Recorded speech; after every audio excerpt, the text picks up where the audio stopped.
સુરતના આગમ આર્કેડમાં લાગેલી આગમાં સારવાર દરમિયાન એક બાળકનું મોત, વિદ્યાર્થીઓ સહિત 50થી વધુ લોકોને રેસ્ક્યુ કરીને બચાવાયા.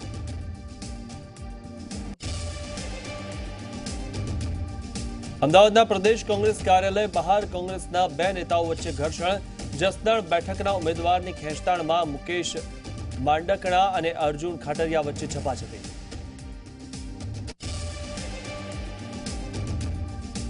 વલસાડના બલીઠામાં પોલીસ અને આરોપી રાજુ મરાઠી વચ્ચે સામસામે ફાયરિંગ. બે આરોપી ઘાયલ.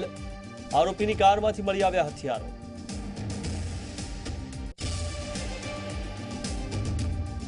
સુરેન્દ્રનગરના ઝોબડા ગામે જૂથ અથડામણ. તીક્ષ્ણ હથિયાર વડે હુમલો કરાતા 7 લોકો ઘાયલ.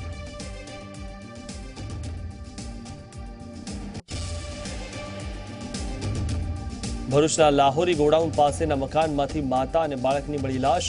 બાળકની હત્યા બાદ માતાએ પંખે લટકીને આત્મહત્યા કર્યાનું અનુમાન.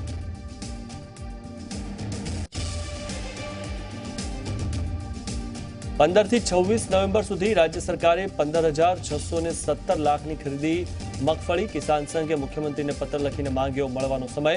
મગફળીની ખરીદીમાં થઈ રહેલા વિલંબને લઈને વ્યક્ત કર્યો રોષ.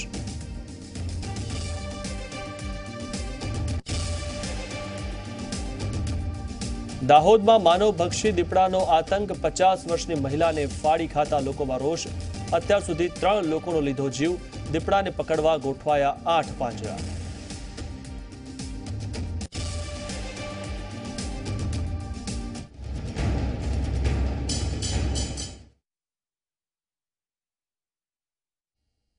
નમસ્કાર, હું મિથુન. આપ જોઈ રહ્યા છો ગુજરાત A to Z અને સૌપ્રથમ વાત કરીએ મહત્વના સમાચારની જે મળી રહ્યા છે. સુરતથી આગની ઘટનામાં ગુંગળામણથી એક બાળકનું મોત થયું છે.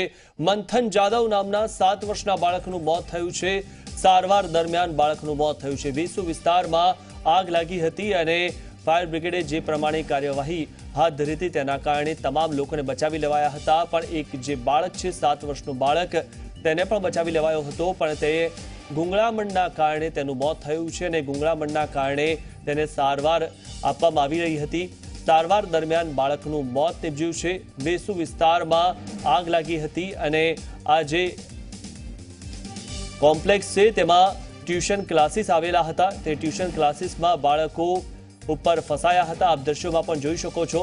ત્યારે ફાયર બ્રિગેડે તમામ જે બાળકો છે તેમને બચાવી લીધા હતા. વધુ માહિતી મેળવી અમારા સંવાદદાતા તેજસ મોદી પાસેથી. તેજસ, જે રીતે તમામ લોકોને બચાવી લેવામાં આવ્યા હતા અને હાલમાં જે રીતે બાળકનું મોત થયું છે સારવાર દરમિયાન, શું વધુ માહિતી?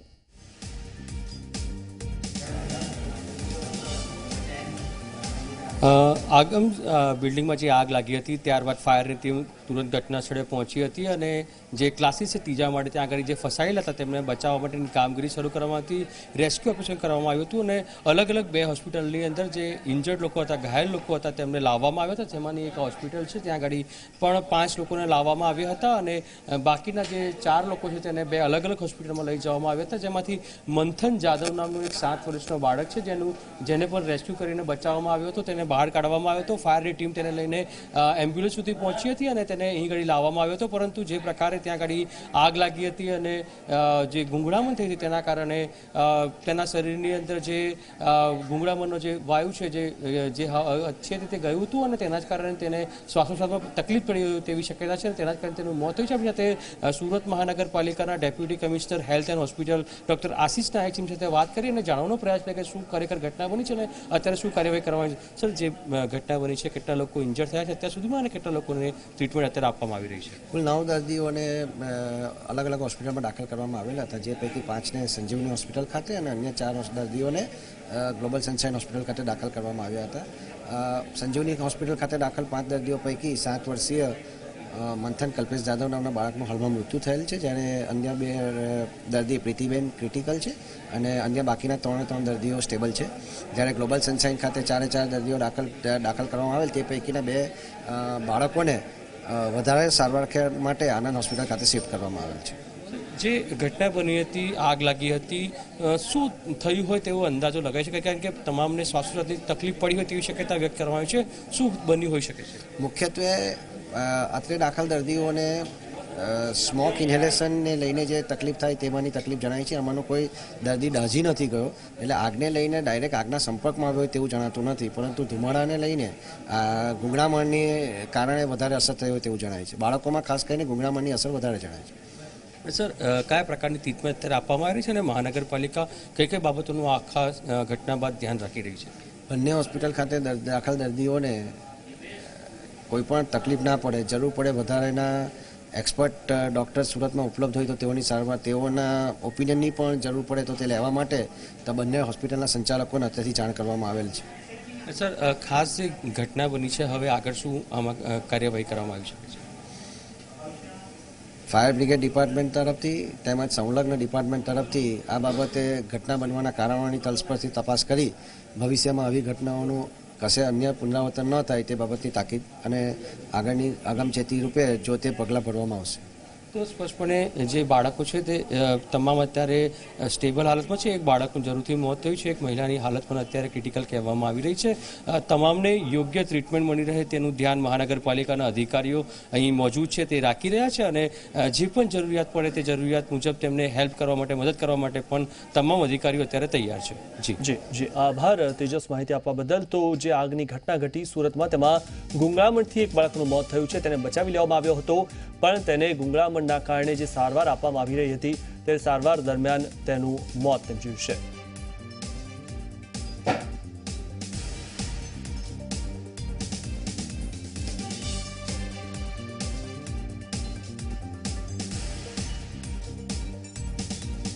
સુરતમાં આવેલા આગમ આર્કેડ કોમ્પ્લેક્સમાં ચાલુ ટ્યુશન ક્લાસમાં આગ લાગતા અફરાતફરી મચી ગઈ હતી. અચાનક આગ ફાટી નીકળતા 50થી વધુ વિદ્યાર્થીઓ કોમ્પ્લેક્સમાં ફસાઈ ગયા હતા.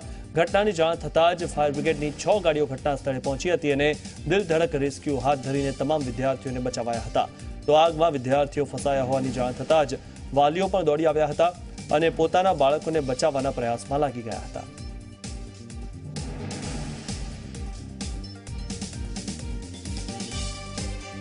સુરતના આગમ આર્કેડ કોમ્પ્લેક્સમાં આગ લાગી હતી. આગ પર કાબુ મેળવવા માટે ફાયર બ્રિગેડની 6 ગાડીઓ ઘટના સ્થળે પહોંચીને આગને કાબૂમાં લીધી હતી.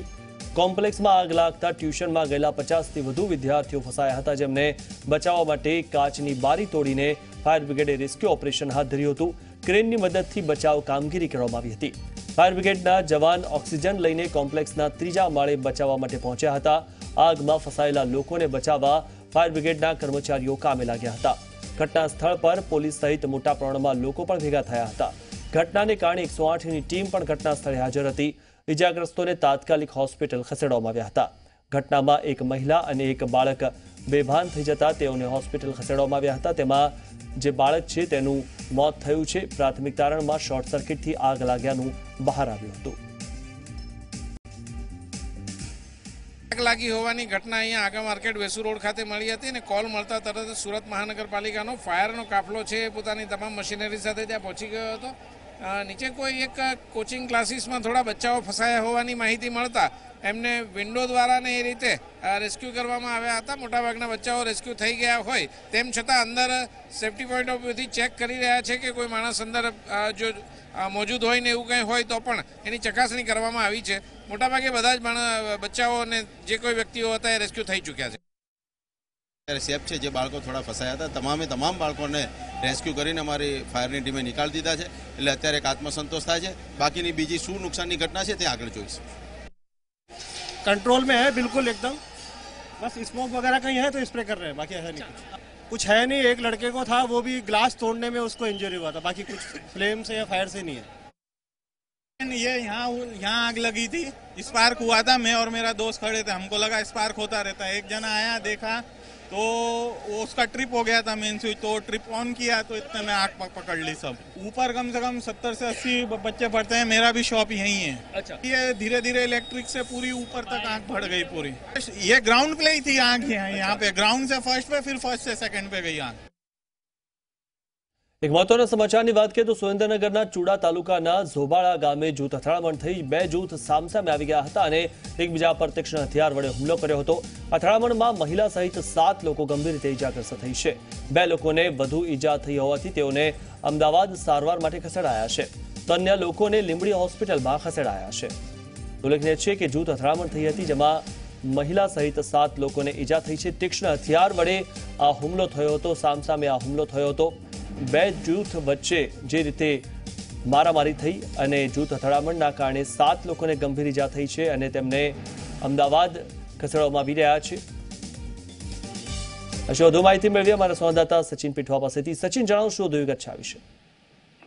જી મિથુન, જો વાત કરવામાં આવે તો ચુડાના જોબાળા ગામે બે જૂથ વચ્ચે અથડામણ થઈ હતી, જેમાં 10 લોકોને ગંભીર ઈજા પહોંચી હતી, જેમને હાલ સારવાર અર્થે લીંબડી ખસેડવામાં આવ્યા હતા, જેમાં 2 ની હાલત વધુ ગંભીર થતા અમદાવાદ હોસ્પિટલ ખસેડવામાં આવ્યા હતા અને બાકીના તમામ લોકોને સુરેન્દ્રનગર હોસ્પિટલ ખસેડવામાં આવ્યા હતા વધુ સારવાર અર્થે। જી આભાર સચિન, માહિતી આપવા બદલ। તો જે રીતે વધુ સારવાર અર્થે અમદાવાદ ખસેડવામાં આવ્યા છે દર્દીઓને અને તીક્ષ્ણ હથિયાર વડે બંને જૂથ વચ્ચે સામસામે મારામારીની ઘટના ઘટી છે।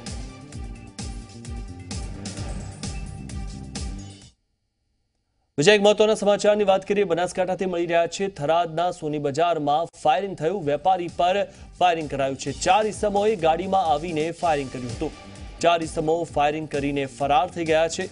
ફાયરિંગમાં વેપારી ગંભીર રીતે ઇજાગ્રસ્ત થયો છે। તો ઇજાગ્રસ્ત વેપારીને હોસ્પિટલ લઈ જવાયો છે। પોલીસે ઘટના સ્થળે પહોંચીને તપાસ હાથ ધરી છે। તો 4 ઇસમોએ આવીને ગાડીમાં અને ફાયરિંગ કર્યું હતું। વેપારી પર ફાયરિંગ કરવામાં આવ્યું હતું। તો વેપારીને ઇજાગ્રસ્ત થતા હોસ્પિટલ લઈ જવાયો છે। આ વિશે વધુ માહિતી મેળવી અમારા સંવાદદાતા અલ્કેશ રાવ પાસેથી। તો 4 ઇસમોએ ગાડીમાં આવીને ફાયરિંગ કર્યું હતું અને જે રીતે વેપારી પર ફાયરિંગ કરવામાં આવ્યું છે તેને હોસ્પિટલ ખસેડવામાં આવ્યો છે। પોલીસે પણ આગળની કાર્યવાહી હાથ ધરી છે। ફાયરિંગમાં વેપારી ગંભીર રીતે ઇજાગ્રસ્ત થયો છે। તાત્કાલિક તેને હોસ્પિટલ ખસેડવામાં આવ્યો હતો। આ વિશે વધુ માહિતી મેળવી અમારા સંવાદદાતા અલ્કેશ રાવ પાસેથી। જે અલ્કેશ, જણાવશો વધુ વિગત છે? જી ચોક્કસ મિથુન, વાત કરું તો થરાદના સોની બજારમાં આજે માંડી સાંજે 4 અજાણ્યા શખ્સોએ આવીને એક સોની વેપારી પર ફાયરિંગ કર્યું હતું। ફાયરિંગની ઘટના જ બનતા જ સમગ્ર વિસ્તારમાં ખળભળાટ મચી ગયો હતો। જોકે ફાયરિંગ કર્યા બાદ આ જે અજાણ્યા 4 શખ્સો હતા તે તુરંત ત્યાંથી ફરાર થઈ ગયા હતા। ફાયરિંગની ઘટનામાં જ ગોળી જે વેપારી હતા તેને અડીને નીકળી હતી, ત્યારે વેપારી ગંભીર રીતે ઘાયલ થતા અને તાત્કાલિક 108 દ્વારા સરકારી હોસ્પિટલમાં ખસેડાયો હતો। ફાયરિંગની ઘટનાની જાણ થતા તુરંત થરાદ પોલીસ ઘટના સ્થળે પહોંચી ગઈ હતી અને આગળની તપાસ હાથ ધરી છે। જોકે વેપારી પર કયા કારણસર આ 4 અજાણ્યા શખ્સોએ ફાયરિંગ કર્યું તે હજુ અકબંધ છે। પોલીસ તપાસ બાદ જ સમગ્ર મામલો સામે આવશે અને ખબર પડશે કે કોણ શખ્સો હતા જેમને આ વેપારી પર ફાયરિંગ કર્યું અને કયા કારણ આ વેપારી પર ફાયરિંગ કર્યું છે। જોકે હાલ તો વેપારી ગંભીર રીતે ઘાયલ થતા તેની સારવાર ચાલી રહી છે, પરંતુ જે પ્રમાણે આ ફાયરિંગ થયું છે તેને લઈને સ્થાનિક લોકોમાં ભયનો માહોલ ફેલાઈ ગયો છે। જી મિથુન। જી આભાર અલ્કેશ, માહિતી આપવા બદલ। તો ફાયરિંગ થતા જ સ્થાનિક લોકોમાં ભયનો માહોલ ફેલાઈ ગયો છે અને પોલીસ હાલમાં તપાસ કરી રહી છે। બીજા મહત્વના સમાચાર ભરૂચથી મળી રહ્યા છે। બંધ મકાનમાંથી માતા અને પુત્રનો મૃતદેહ મળી આવ્યો છે। લાહોરી ગોડાઉન પાસે આવેલ મકાનમાંથી મૃતદેહ મળ્યા છે। બાળકની હત્યા કરીને માતાએ પોતે આપઘાત કર્યા હોવાની આશંકા સેવામાં આવી રહી છે। એ ડિવિઝન પોલીસે ઘટના સ્થળે પહોંચીને તપાસ હાથ ધરી છે। તો જે રીતે 2 મૃતદેહ મળી આવ્યા, માતા અને પુત્રનો મૃતદેહ મળી આવ્યો છે, ત્યારે પ્રથમ પુત્રની હત્યા કર્યા બાદ માતાએ આપઘાત કર્યો હોવાની શંકા સેવામાં આવી રહી છે। જે રીતે આ મકાનમાંથી આ બંને મૃતદેહ મળી આવ્યા છે।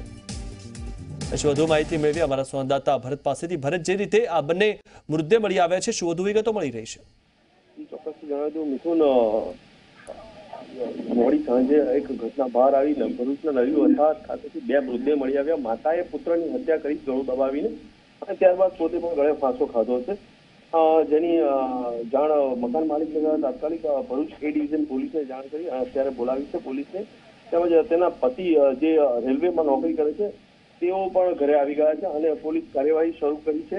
પરંતુ એક ચોક્કસથી ઘટનાનો જે કારણ છે તે બહાર આવ્યું છે કે વેકેશનમાં જવાની ના પાડી હોય અને તે બાદ પત્નીને લાગી આવ્યું અને જેના કારણે તેણે પુત્રની પણ હત્યા કરી છે અને પોતે પણ આત્મહત્યા કરી, ગળે ફાંસો ખાઈને આત્મહત્યા કરી અને ઘટનાને અંજામ આપ્યો છે।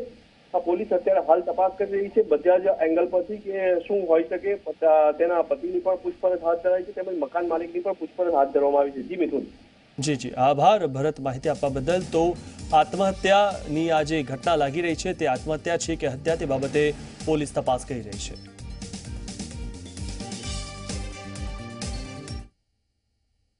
વલસાડના બલીઠામાં પોલીસ અને આરોપી વચ્ચે ફાયરિંગ થતા ફિલ્મી દ્રશ્યો સર્જાયા હતા. વાપીના બલીઠામાં આરોપી રાજુ મરાઠીને પકડવા ગયેલી પોલીસ પર રાજુ મરાઠીએ ફાયરિંગ કર્યું હતું. રાજુ મરાઠીના ફાયરિંગના વળતા પ્રહારમાં પોલીસે પણ સામે ફાયરિંગ કર્યું હતું. સામસામે ફાયરિંગમાં 2 લોકો ઇજાગ્રસ્ત થયા હતા. ફાયરિંગ કરનાર રાજુ મરાઠીની કારમાંથી અન્ય હથિયારો પણ મળી આવ્યા હતા. ફાયરિંગની ઘટના બાદ ઘટના સ્થળે પોલીસનો મોટો કાફલો ખડકી દેવામાં આવ્યો હતો. પોલીસ પર ફાયરિંગની ઘટના સમગ્ર ટાઉનમાં ટોક ઓફ ધ ટાઉન બની ગઈ હતી. અગાઉ પણ રાજુ મરાઠીને પકડવા ગયેલ પોલીસ પર ફાયરિંગ કરવામાં આવ્યું હતું. ત્યારે પોલીસે અગાઉના અનુભવથી બોધપાઠ ન લીધો હોય તેવી ચર્ચા આ બનાવ પરથી ઊભી થઈ છે. એલસીબીની ટીમ એમનો પીછો કરેલો. એ સંબંધે જ્યારે નજીક આવ્યા ત્યારે એમને એમાંથી એક કિશમે પોલીસ ઉપર ફાયરિંગ કરવાનો પ્રયત્ન કર્યો. એટલે પોલીસ વળતું ફાયરિંગ કર્યું છે. એમાં 2 માણસોને અત્યારે ઈજા થયેલી છે ને જે હરિયા હોસ્પિટલમાં એડમિટ છે.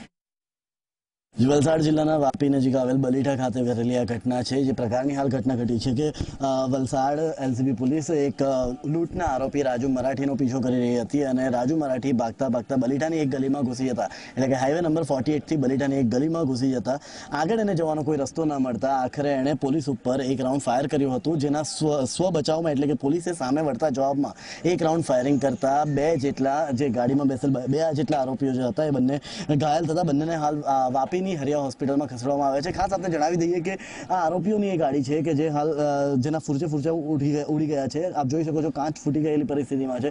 જેની સાથે હાલ અહીં સમગ્ર જિલ્લાની પોલીસના ઉચ્ચ અધિકારીઓ હાલ અહીં ઘટના સ્થળ પર આવી ગયા છે. જેની સાથે એફએસએલ પણ પહોંચી ગઈ છે. એફએસએલ હાલ ચકાસણી કરી રહી છે.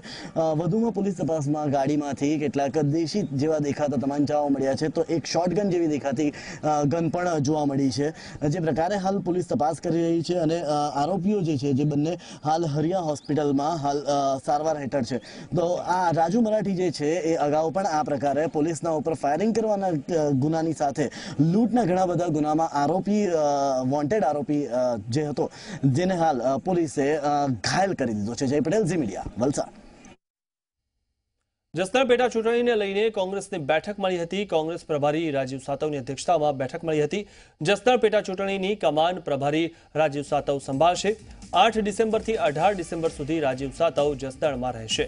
31 ધારાસભ્યો અને 14 આગેવાનોને જસદણની જવાબદારી સોંપવામાં આવી છે. ત્યારે ચૂંટણીને લઈને આપવામાં આવેલી જવાબદારીઓ વહન કરવા સક્ષમ ન હોય તેવા હોદ્દેદારોને સ્વેચ્છાએ પક્ષ છોડવાની પણ બેઠકમાં ટકોર કરવામાં આવી. બેઠકમાં કોંગ્રેસના સંભવિત ઉમેદવારો સહિત નિરીક્ષકો હાજર રહ્યા હતા. નિરીક્ષકોના રિપોર્ટને આધારે ઉમેદવારોને સાંભળવામાં આવ્યા હતા. જસદણ પેટા ચૂંટણી માટે કોળી અને પટેલ ઉમેદવારો હોડમાં છે.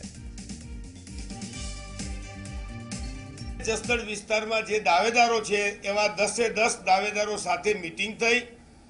તમામ દાવેદારોનો માત્ર એક જ અવાજ હતો કે કોઈ પણ હિસાબે ભારતીય જનતા પાર્ટીને હરાવવાનો માત્ર લક્ષ્ય છે. જો કુંવરજીભાઈએ જિલ્લા પંચાયતના 6 સભ્યો જે એમના સપોર્ટર હતો એમને ઓલરેડી લઈ લીધા છે. તાલુકા પંચાયતમાં જે ડેમેજ થવાનું હતું એ ઓલરેડી થઈ ગયું છે. હવે તો ભારતીય જનતા પાર્ટીમાંથી કોંગ્રેસમાં ભળવાનો પ્રવાહ ચાલુ થયો. રામ મંદિરના નિર્માણને લઈને ભાજપ અને કોંગ્રેસ વચ્ચે વાક પ્રહારનો સિલસિલો યથાવત છે. રામ મંદિરને લઈ પ્રતિક્રિયા આપવાનો કોંગ્રેસને કોઈ અધિકાર નથી તેવું કહીને ભાજપ પ્રવક્તા દ્વારા કોંગ્રેસ પર પ્રહાર કરવામાં આવ્યા હતા. કોંગ્રેસે સુપ્રીમ કોર્ટમાં રામ મંદિરના અસ્તિત્વ પર સવાલ ઉઠાવ્યા છે અને કોંગ્રેસ રામ મંદિર બને તેવું ઈચ્છતી નથી તેવા આક્ષેપ ભાજપે કોંગ્રેસ પર કર્યા હતા. એ રામ મંદિરનું નિર્માણ એ કોર્ટના આદેશથી થાય કે પછી સરકારના જનાદેશથી થાય, પરંતુ રામ મંદિરનું નિર્માણ થશે એવો અમને અને દેશની જનતાને વિશ્વાસ છે. અમારું શ્રદ્ધા, સંકલ્પ અને સમર્થન એ રામ મંદિર બને તેમાં છે. જ્યારે કોંગ્રેસનું સુપ્રીમ કોર્ટનું એફિડેવિટ જે રામનું અસ્તિત્વ સ્વીકારતું નથી, કપિલ સિબ્બલનો જવાબ કે રામ મંદિરનો ચુકાદો 2019 પછી આપો, એ કોંગ્રેસનો અભિપ્રાય સ્પષ્ટ બતાવે છે કે કોંગ્રેસ રામ મંદિર બને તેવું ઈચ્છતી નથી. અમરેલીમાં આવેલા જાફરાબાદમાં કારોબારી સમિતિની બેઠક મળી હતી। આ બેઠકમાં કારોબારી સમિતિ વિખેરવા માટે ઠરાવ પસાર કરવામાં આવ્યો। ભાજપના 6 અને કોંગ્રેસના 3 સભ્યો સહિત 9 સભ્યોએ ઠરાવ કરતા રાજકારણમાં ખળભળાટ મચી ગયો છે। કોંગ્રેસના નવસર્જનનું કોંગ્રેસના જ સભ્યોએ વિસર્જન કરવામાં આવ્યું। સામાન્ય સભામાં કારોબારી સમિતિ વિખેરવા 9-3 થી પસાર થયું હતું।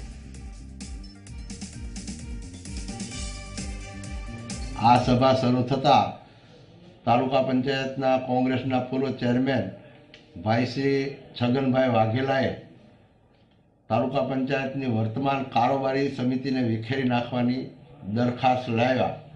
આ દરખાસ્તને મેં મનુભાઈ વાજા તાલુકા પંચાયતમાં વિરોધ પક્ષના નેતા તરીકે ટેકો આપતા અને મતદાન થતા 10 સભ્યોએ આ સમિતિને વિખેરી નાખવા માટે મતદાન કર્યું। કિસાન સંઘે મુખ્યમંત્રી વિજય રૂપાણીને પત્ર લખ્યો છે। મગફળીની ખરીદીમાં થઈ રહેલી વિલંબ અને ખેડૂતોને પડી રહેલી મુશ્કેલી સંદર્ભે પત્ર લખ્યો છે। કિસાન સંઘે મગફળીની ખરીદીમાં રજીસ્ટ્રેશનથી માંડીને ટેકાના ભાવે ખરીદવા સુધીની જટિલ પ્રક્રિયા સામે આક્રોશ વ્યક્ત કર્યો છે। ત્યારે સમગ્ર મામલે કિસાન સંઘે મુખ્યમંત્રીને મળવાનો સમય માંગ્યો છે। તેમજ અડદ અને સોયાબીનના ટેકાના ભાવ જાહેર કર્યા બાદ પણ ખરીદી ન થતા ખેડૂતો આક્રોશમાં છે તેવો પત્રમાં ઉલ્લેખ કર્યો છે।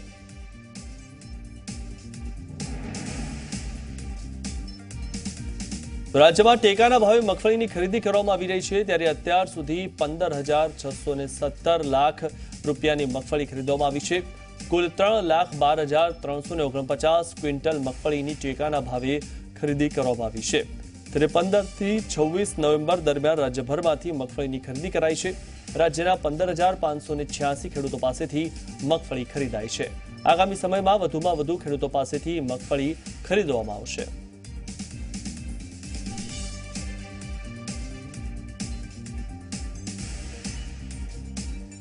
મગફળીની ખરીદીમાંથી નાયબ મામલતદારે બહિષ્કાર કર્યાના મામલે મહેસૂલી કર્મચારી મંડળના સભ્યોને ચર્ચા માટે ગાંધીનગર બોલાવવામાં આવ્યા।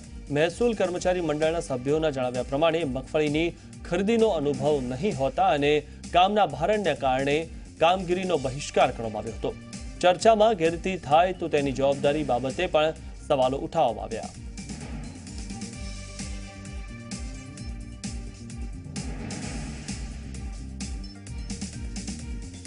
બનાસકાંઠાના ધાનેરામાં ટેકાના ભાવે મગફળી ખરીદીમાં ધીમી પ્રક્રિયાને લઈને ખેડૂતોમાં રોષ ફેલાયો। કિસાન સંઘના આગેવાનો સહિત ખેડૂતો દ્વારા આક્ષેપ કરવામાં આવ્યો છે કે મગફળીની ખરીદીમાં ગેરરીતિ થઈ રહી છે। દિવાળી પહેલા 2300 ખેડૂતોની મગફળી ખરીદી માટે નોંધણી થઈ હતી। અત્યાર સુધીમાં માત્ર 150 જેટલા જ ખેડૂતોની મગફળીની ખરીદી કરાતા ખેડૂતોમાં રોષ જોવા મળ્યો। જો આવી જ રીતે ખરીદી કરાશે તો મહિનાઓ સુધી પણ ખરીદી પૂરી થઈ શકે તેમ નથી તેવો ખેડૂતોએ આક્ષેપ કર્યો હતો। પૈકી દિવાળી પહેલાં જે ફોર્મ આવેલા એ તમામની રજીસ્ટ્રેશન થઈ ગયું છે 2300 જેટલા ફોર્મનું અને એમાંથી ખરીદીની પ્રક્રિયા 1 by 1 ચાલુ છે। બીજા જે 2300 સિવાયના ફોર્મ નોંધવાના બાકી છે એ નોંધવાની પ્રક્રિયા ચાલુ છે। કોઈ જવાબ કર્મચારી હાજર જ નહીં હોતો કોઈ સ્થળ ઉપર અને ત્યાંથી એમને ખેતીવાડી ઉત્પાદન કાર્ય આખો દિવસ હેરાન થઈએ છીએ। આજ લગભગ 15 તારીખ એટલે 10 દિવસથી તો ધક્કા ખાતા 45 જે ભાડે ભાગી એના કરતા નતો તો માર્કેટનો ખેડૂત વેચી શકે કે। તો સુરેન્દ્રનગરના માળિયા બ્રાન્ચની નર્મદા કેનાલમાં પોલીસ અને નર્મદા વિભાગના અધિકારીઓ દ્વારા પાણીની પાઇપલાઇન કાપી મશીનોમાં તોડફોડ કરવામાં આવી। ઘટનાની જાણ થતાં ખેડૂતો માળિયા બ્રાન્ચની નર્મદા કેનાલે પહોંચ્યા અને હોબાળો કર્યો હતો। રવિ પાક માટે મળતું પાણી બંધ થતાં ખેડૂતોમાં રોષ જોવા મળ્યો હતો। હવે પાણી નહીં મળતા પાકને નુકસાન જવાની ભીતિ સેવાઈ રહી છે। ઉલ્લેખનીય છે કે જે રીતે આપ આ દ્રશ્યોમાં જોઈ રહ્યા છો અને છેવાડાના જે ગામડાઓ છે જે ખેતરો છે ત્યાં સુધી પાણી નથી મળતું અને રસ્તામાંથી આ રીતે પાણી ચોરી લેવામાં આવે છે। ઓછા વરસાદ અને ઘાસચારાની તીવ્ર અછતના કારણે માલધારીઓએ હિજરત કરવાની ફરજ પડી છે। ત્યારે માલધારી દિવસ નિમિત્તે સુરેન્દ્રનગર માલધારી વિકાસ સંગઠન દ્વારા બાઇક રેલી કાઢવામાં આવી હતી। વઢવાણ માર્કેટિંગ યાર્ડથી જિલ્લા કલેક્ટર કચેરી સુધી નીકળેલી રેલીમાં મોટી સંખ્યામાં માલધારીઓ અને પશુપાલકો જોડાયા હતા। વિવિધ માંગણીઓ સાથે જિલ્લા કલેક્ટરને આવેદનપત્ર આપવામાં આવ્યું હતું। દુષ્કાળ રાહતની કામગીરી 3 દિવસમાં શરૂ કરવી, પશુ દીઠનું ઘાસ વિતરણ કરવું, ઘાસચારા માટે કેમ્પ શરૂ કરવા જેવી વિવિધ માંગણીઓની લેખિતમાં રજૂઆત કરવામાં આવી હતી। પોતાની માંગણીઓને લઈને આગામી દિવસોમાં કલેક્ટર કચેરીમાં ધરણા કરવાની ચીમકી માલધારીઓ અને પશુપાલકો દ્વારા ઉચ્ચારવામાં આવી હતી। મૂળ જે માંગણીઓ છે આજે સુરેન્દ્રનગર જિલ્લા અને પૂરા ગુજરાતમાં જે અછતની પરિસ્થિતિ, વરસાદ ઓછો થવાના કારણે અછતના કારણે ઢોર મરી રહ્યા છે અને દૂર દૂર ગામમાં અમારે હિજત કરવી પડશે। અમારી માંગણીઓ મહત્વની 3 છે। એ માંગણી એવી છે કે સૌથી પહેલાં અછતમાં તાત્કાલિક ધોરણે જેટલી પણ ગાયો, 1 પશુ કે 2 પશુ નહીં, દરેક પશુ 10 કિલો ઘાસની જોગવાઈ સરકાર કરે, એ પહેલી માંગણી છે। દરેક ગામમાં જ્યાં જ્યાં પણ અમે હિજત કરી જતા હોય એ જગ્યાએ પાણીની વ્યવસ્થા પૂરેપૂરી કરે સરકાર, એ સરકારની જવાબદારી છે, અમે હંમેશા માનીએ છીએ। અનેક ગામડા તમે જુઓ એટલે અમારા તાલુકાના મહારાષ્ટ્રની અંદર વસવાટ કરી રહ્યા છે, ત્યારે સરકાર આજ દિન સરકારું અમારું કોઈ પણ વાતની ધ્યાન લેતી નથી। અમારા અનેક પ્રશ્ન છે, તમે જુઓ ઘાસચારાનો મેન મુદ્દો છે, પૈસા આપતા પણ ક્યાંય ઘાસચારો મળતો નહીં, પાણી ક્યાંય મળતું નથી। એકમાત્ર આધાર છે નર્મદાના નીર સિવાય અમારો કાંઈ પણ આધાર નથી। એટલે વહેલા વહેલી તકે અમારું સરકાર સાંભળે। તાપીના વ્યારા નગરપાલિકામાં વિપક્ષ અને સ્થાનિકોની બબાલનો વિવાદ સામે આવ્યો હતો। ડહોળું પાણી અને કચરાના નિકાલ મુદ્દે નગરજનોએ દેખાવ કર્યા હતા।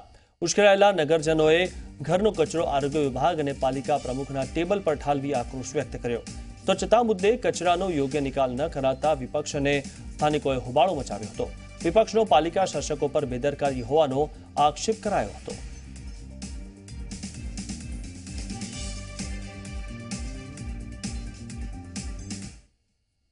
તો સમાચારોમાં અત્યારે બસ આટલું છે। રજા આપશો। નમસ્કાર।